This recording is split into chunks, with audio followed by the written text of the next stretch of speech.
प्रिय श्रोता नमस्कार। कार्यक्रम वेद पाठशाला में आपका हार्दिक स्वागत है।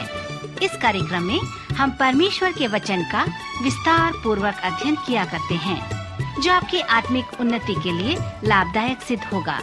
तो लीजिए सुनते हैं आज का ये संदेश।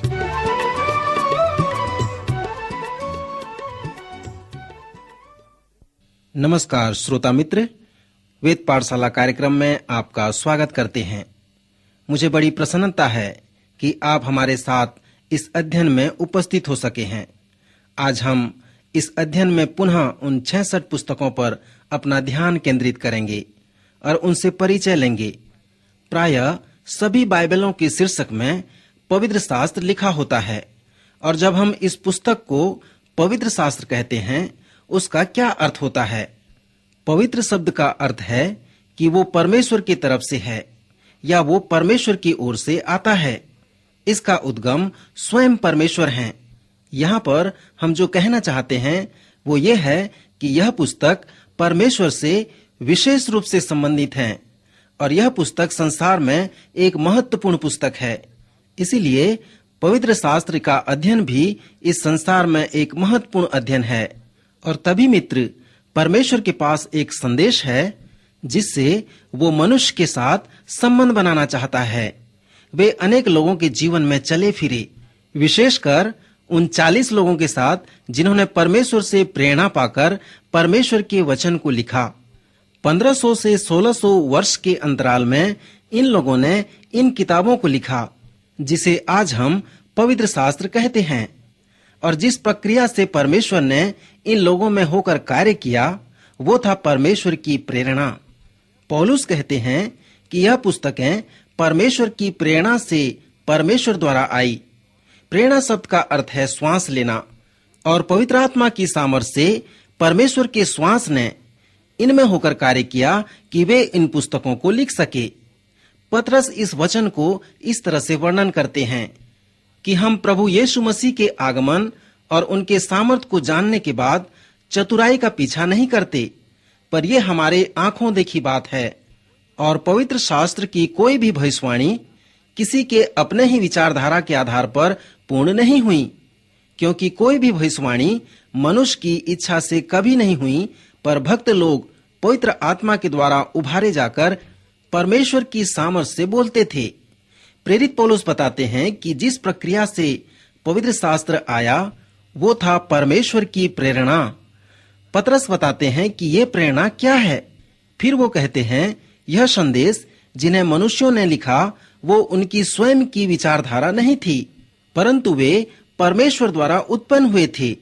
इस प्रेरणादायक पुस्तक में जितने भी संदेश लिखे गए हैं वे सब परमेश्वर के हृदय से उत्पन्न हुए हैं। परमेश्वर पिता इन संदेशों से पवित्र आत्मा की सामर्थ्य के द्वारा मनुष्यों से संबंध स्थापित करना चाहता है। पतरस ने ग्रीक भाषा में एक सुंदर शब्द का प्रयोग किया है, और वो शब्द है फेरो। अनेक स्थानों पर पुल के जगह नौका का उपयोग होता है, और यह सच है कि जिन क्षेत्रों में अधिक पानी होता है हम उन क्षेत्रों में नाव का उपयोग करते हैं, जो हमें एक छोर से दूसरे छोर तक ले जाती हैं। और यह नाव जो एक छोर से दूसरे छोर ले जाती हैं वह नौका कहलाती है। ग्रीक शब्द फेरो का अर्थ यही है। पतरस भी इसी शब्द का प्रयोग करता है और कहता है कि परमेश्वर इन लोगों में होकर चलते हैं। दूसरा स्पष्टीकरण है परमेश्वर का जीवित वचन, वो प्रभु यीशु मसीह में लागू होता है। धर्मशास्त्र परमेश्वर का लिखा हुआ वचन कहलाता है, परंतु प्रभु यीशु मसीह ने कहा परमेश्वर का वचन जीवित और पवित्र है। परमेश्वर ने इस पुस्तक के द्वारा हमसे बड़ी और महान बातें कही हैं, परंतु परमेश्वर ये भी कहते हैं कि वो अपने पुत्र प्रभु यीशु मसीह के द्वारा और भी बड़ी बड़ी और महान बातें हमसे कहते हैं। परमेश्वर ने प्रभु यीशु मसीह के जीवन और उनकी शिक्षाओं के द्वारा संसार से अधिक बातें कहीं। इसलिए प्रभु यीशु मसीह इसे परमेश्वर का जीवित वचन कहते हैं। हम कहते हैं कि पास्टर परमेश्वर के वचन का प्रचार करते हैं। हाँ मित्र, परमेश्वर के वचन का प्रचार करना महान और अद्भुत बात है। किसी ने इस तरह से इसे वर्णन किया है कि परमेश्वर के वचन का प्रचार करना परमेश्वर के आत्मा से परमेश्वर के दासों के द्वारा होता है, जिससे परमेश्वर के संतान तैयार होते हैं। पौलुस कहते हैं, क्रूस की कथा नाश होने वालों के निकट मूर्खता है, पर हम उद्धार पाने वालों के निकट परमेश्वर की सामर्थ है। और मित्र, यह परमेश्वर को भाता है, क्योंकि लोग विश्वास करते हैं और उद्धार पाते हैं। पौलुस इसे नहीं समझ पा रहे थे, परंतु उन्होंने विश्वास किया और उसके लिए वे समर्पित हो गए। जब उन्होंने प्रभु यीशु मसीह के सुसमाचार का प्रचार किया तो लोगों ने उद्धार पाया और परमेश्वर के संतान बन गए। मित्र, अब मैं आपको बाइबल के कुछ संगठन के बारे में बताना चाहता हूँ। ये 66 पुस्तकें उस तरह से नहीं रखे गए हैं जिस तरह से वो लिखे गए हैं या उनके लेखक जीवित रहे हैं। आप ऐसे विचार करते होंगे, परंतु यह ऐसा नहीं है। ये पुस्तकें बाइबल में उस तरह से रखे गए हैं कि वो किस प्रकार की पुस्तक हैं। इन पुस्तकों में 2 भाग है। प्रथम भाग कहलाता है पुराना नियम और दूसरा भाग कहलाता है नया नियम। प्रभु यीशु मसीह के दिनों में इस तरह का पुराना व नया नियम नहीं था और उस समय नया नियम लिखा भी नहीं गया था। सो प्रभु यीशु मसीह के समय जो पुस्तकें थीं, उन्हें केवल परमेश्वर का वचन या पवित्र शास्त्र कहा जाता था। परंतु जब नया नियम लिखा गया और सभी पुस्तकों को एक साथ संग्रहित किया गया, तभी नए व पुराने नियम में विभाजित किया गया। पुराने नियम के पुस्तकों का जो मुख्य संदेश था वो था यीशु आने वाला है, और सचमुच में यही बात वो सब कहते थे।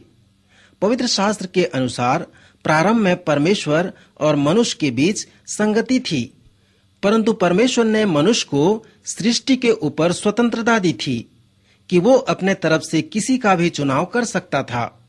परंतु मनुष्य ने परमेश्वर से अलग होने का चुनाव किया और पिता परमेश्वर, जो इस प्रकार का विद्रोह और अनाज्ञाकारिता नहीं देख सकते थे, मनुष्य से अलग हो गए।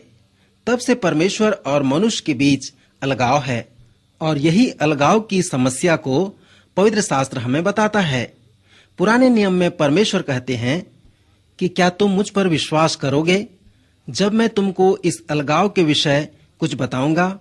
और नए नियम में परमेश्वर कहते हैं कि क्या तुम मुझ पर विश्वास करोगे जब मैं तुमको इस अलगाव के विषय कुछ बताऊं कि मैंने इसके लिए कुछ कर लिया है। मित्र, यहाँ पर आप देखें कि पुराना नियम कहता है कि यीशु आने वाला है और परमेश्वर तथा उसकी सृष्टि के बीच जो अलगाव है उसे वह मिलाना चाहता है। और नया नियम हमें यह शुभ संदेश सुनाता है कि प्रभु यीशु आ गए हैं, और जब वे आ गए हैं तो मनुष्य और परमेश्वर के बीच जो अलगाव था, उस अलगाव को उन्होंने दूर करके मनुष्य के साथ मेल मिलाप करा दिया है। मरकुस रचित सुसमाचार में 2 शब्द हैं जो नए नियम को जोड़ते हैं, और वो हैं यीशु आए। पुराने नियम की पुस्तकें 5 विभिन्न शीर्षकों के बीच आती हैं और इसमें 5 अलग अलग प्रकार की पुस्तकें हैं, जिसमें पहला है व्यवस्था की पुस्तकें, और ये व्यवस्था की पुस्तकें पूर्ण रूप से परमेश्वर के वचन हैं। इन पुस्तकों से परमेश्वर हमें ये बताते हैं कि क्या गलत है और क्या सही है। इससे परमेश्वर हमें ठीक करते हैं और अपनी उच्च धार्मिकता को बताते हैं। और ये 5 व्यवस्था की पुस्तकें 10 ऐतिहासिक पुस्तकों के साथ चलती हैं। ये 10 ऐतिहासिक पुस्तकें हमें बताती हैं कि कुछ समय परमेश्वर के लोग इस व्यवस्था के पुस्तकों का पालन करते हैं और कुछ समय नहीं करते हैं।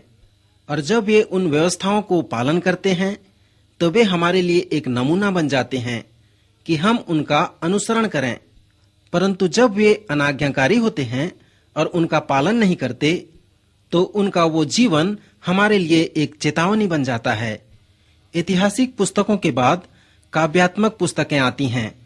ये काव्यात्मक पुस्तकें परमेश्वर के लोगों के लिए संदेश हैं, जो उन लोगों के हृदय से इन वचनों से बातें करना चाहते हैं। जैसे कि अय्यूब के पुस्तक में हम देखते हैं, जब परमेश्वर के लोग दुखित या पीड़ित होते हैं तो यह उनके लिए परमेश्वर का संदेश है। भजन संहिता की पुस्तक के अनुसार जब परमेश्वर के लोग परमेश्वर की आराधना करते हैं तो वह उनके लिए परमेश्वर का संदेश है। अर्थात जो कुछ भी आपके हृदय में है वो सब कुछ आराधना द्वारा परमेश्वर तक पहुंचना चाहिए और यही भजन संहिता का संदेश है।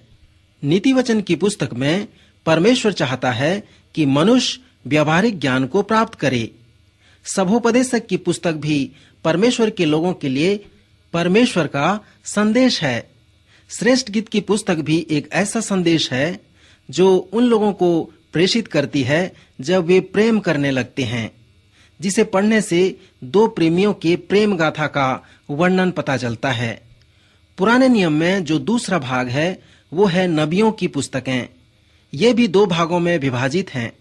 प्रथम है भविष्यवक्ताओं की बड़ी पुस्तकें और दूसरा है भविष्यवक्ताओं की छोटी पुस्तकें। भविष्यवक्ताओं की बड़ी पुस्तकें इसलिए बड़ी नहीं कि वे उच्च और वरिष्ठ किताबें हैं, परंतु इसलिए कि उनके अध्याय और आयत बड़े हैं, और छोटी पुस्तकों के छोटे हैं। फिर नया नियम में हमारे पास 5 प्रकार की पुस्तकें हैं।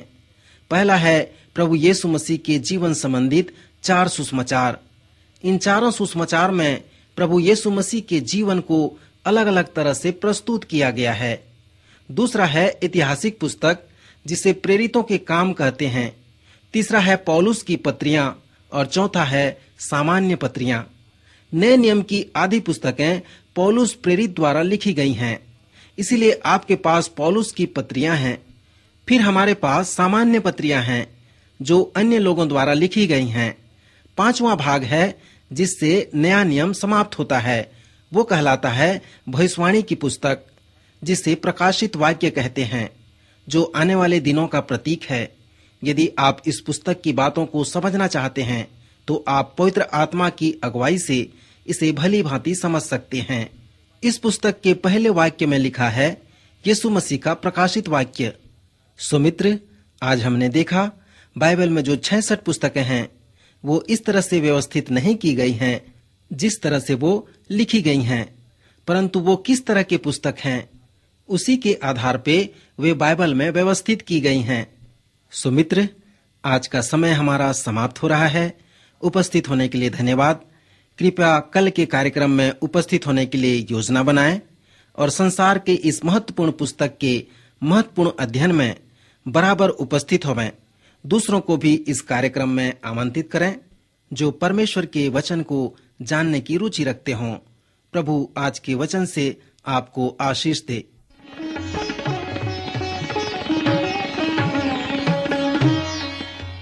अभी आप सुन रहे थे कार्यक्रम वेद पाठशाला। श्रोता, हमें विश्वास है कि इस कार्यक्रम के द्वारा आपको आशीष मिली है। यदि इस कार्यक्रम के विषय में अधिक जानकारी प्राप्त करना चाहते हैं या बाइबल अध्ययन से संबंधित कोई प्रश्न हमसे पूछना चाहते हैं तो आप हमें इस पते पर लिखें।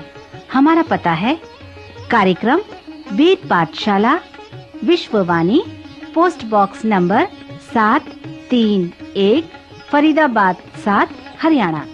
पता एक बार फिर से सुन लीजिए। कार्यक्रम Ved Pathshala, Vishwavani, post box number 731, Faridabad 7, Haryana.